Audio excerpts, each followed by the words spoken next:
Sa oras ng investigasyon, ang isang tao ay maaaring malagay sa alanganin, pinipilit umamin o magsalita, inaalisan ng karapatan, at minsan sinasaktan pa. Pero alam niyo ba mga ma'am at sir, may batas na nagbibigay ng proteksyon sa mga ganitong pang-aabuso. Isang batas na tumitiyak sa karapatan sa katahimikan, sa tulong ng abogado, at laban sa pamimilit sa isang tao para magsalita.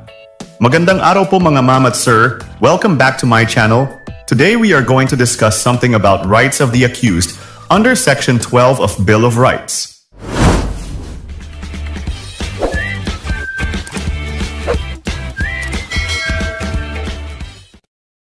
Okay, let's start!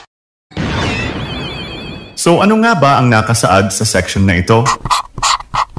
Sa seksyon na ito, pinapaliwanag ang mga karapatan ng isang taong naakusahan sa isang krimen. Meron silang karapatang manahimik, humingi o mag-hire ng abogado at pinoproteksyonan sila ng batas para hindi sila pahirapan para umamin sa isang kaso. Okay, let's make an example about this. Halimbawa, kung inaresto ang isang tao, hindi siya pwedeng pilitin na magsalita o pumirma sa anumang dokumento kung wala ang kanyang abogado. At kung ang kanyang mga pahayag o statement naman ay kinuha sa pamamagitan ng pananakot, hindi ito maaaring gamitin sa korte bilang ebidensya. Tanong: ano ang mangyayari sa mga nakuhang impormasyon at mga statement ng akusado kung sakaling nakuha ang mga ito sa pananakot at pamimilit? Ang sagot is, ang mga pahayag or statement na nakuha sa pananakot at pamimilit ay maibibilang sa tinatawag na fruit of the poisonous tree. Dahil gaya nga ng mga napag-usapan na natin sa mga recent at old topics natin, kapag ang isang ebidensya ay nakuha sa maling paraan, ito ay magiging invalid at hindi na maaaring gamiting ebidensya sa korte. Pero bakit kailangan pa itong gawin ng batas? Ito ay dahil sinisigurado ng batas na maiibigay nito ang makataong pagtrato sa mga taong inaaresto at iniimbestigahan tungkol sa isang issue, bintang, or mga krimen na kanilang kinasasangkutan.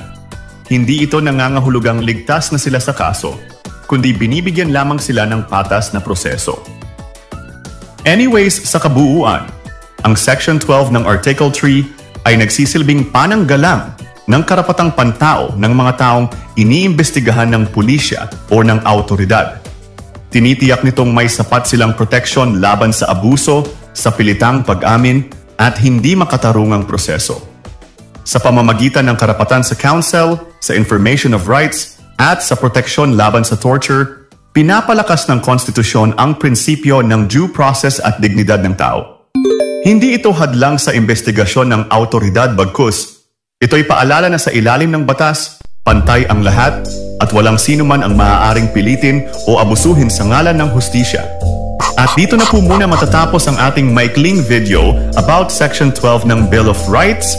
At kung gusto niyo po mapanood ang full episode natin from Section 1 to 22 about sa topic na ito, ay iiwanan ko na lang po ang link sa hulihan ng video natin ngayon, so you can watch it na lang po. If you're interested, thank you. Kaibigan, nagustuhan mo ba ang topic na ito? Kung oo, ay maraming salamat sa iyo. At kung gusto mo pa ng mga videos na kagaya nito, ay mag-follow, like, at share, at subscribe ka lang dito sa aking channel at page para palagi kitang manotify sa tuwing may mga bago akong uploads. So hanggang dito na lang mga kaibigan at mag-iingat kayo palagi. At maraming salamat po ulit sa inyong lahat at God bless at hanggang sa muli.